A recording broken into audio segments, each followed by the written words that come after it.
Olha, uma pesquisa inédita divulgada no Brasil é sintomática, é um retrato da nossa sociedade.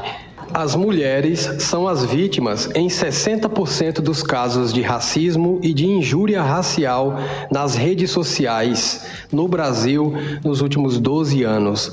Os dados são de uma pesquisa inédita da Faculdade Baiana de Direito, do portal jurídico Jus Brasil e do Programa das Nações Unidas para o Desenvolvimento, o PNUD.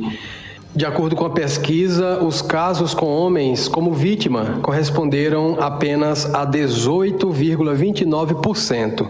Em 23,17% das ações não houve gênero identificado. Isso porque esses casos se referiam a episódios de racismo em que todo um grupo é ofendido sem que se possa determinar o gênero. A injúria racial consiste em ofender a honra de alguém por meio de referências à raça, cor, etnia, religião ou origem.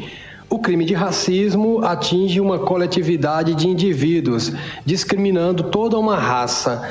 Até o início desse ano, a injúria racial tinha penas mais brandas, mas a Lei 14.532, de 12 de janeiro de 2023, equiparou a injúria ao racismo. Agora, os dois crimes são inafiançáveis e imprescritíveis.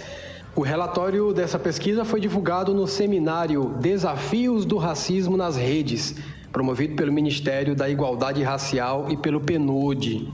Ele pretende contribuir para o debate sobre o combate ao racismo praticado nas redes sociais aqui no Brasil, fornecendo informações relevantes para que as instituições e a sociedade civil atuem de maneira mais efetiva no enfrentamento a esse problema. O principal tipo de agressão aos negros na internet, segundo o levantamento, ocorre por meio de xingamentos, nomes pejorativos e a animalização, tanto contra homens quanto contra mulheres. Em relação aos autores dos crimes, 55,56% eram do gênero masculino, 40,74% do gênero feminino e 3,7% de gênero não identificado. O relatório destaca que a presença de mulheres entre os agressores é muito superior ao que se costuma encontrar em pesquisas sobre outros tipos de criminalidade.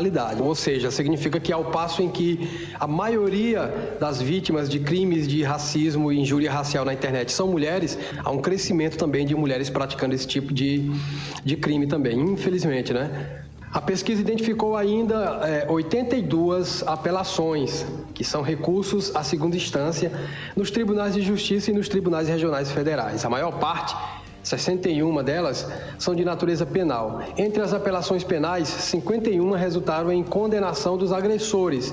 Isso equivale a 83,6% de condenações, seja confirmando decisão anterior ou revertendo decisão de primeira instância que havia considerado o agressor inocente.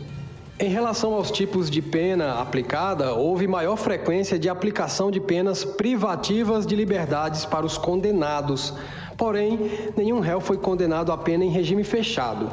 De 54 condenações analisadas, 49 têm regime aberto, 3 regime semiaberto e 2 não têm informações.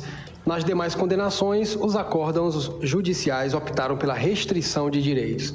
Segundo o estudo, a maior proporção de condenações à prisão nos casos de injúria racial se deve basicamente à reincidência específica dos agressores, fenômeno observado na leitura dos casos em que a prisão não foi substituída por outro tipo de punição. O levantamento catalogou 3 principais tipos de provas nos casos de condenação por racismo e injúria racial nas redes sociais.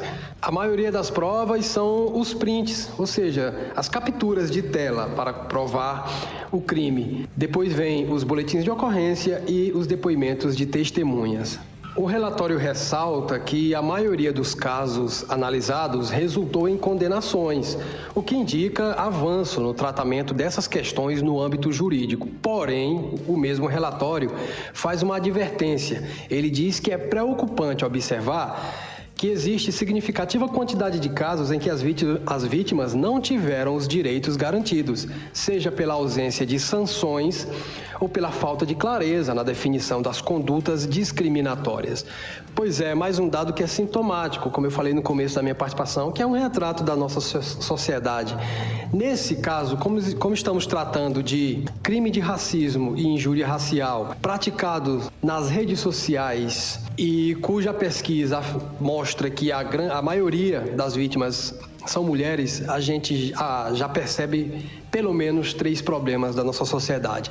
É uma sociedade racista, é uma sociedade misógina e é uma sociedade que agora se manifesta com muito mais liberdade e uma espécie de sensação de que será impune nas redes sociais. As redes sociais, depois do advento das redes sociais, as pessoas passaram a achar que podem fazer, falar, escrever qualquer coisa que não serão punidas. E esse é um problema que a gente precisa resolver na nossa sociedade também. A gente volta amanhã, direto da redação do Portal Diário do Sertão. Josivan Pinheiro, um abraço a todos.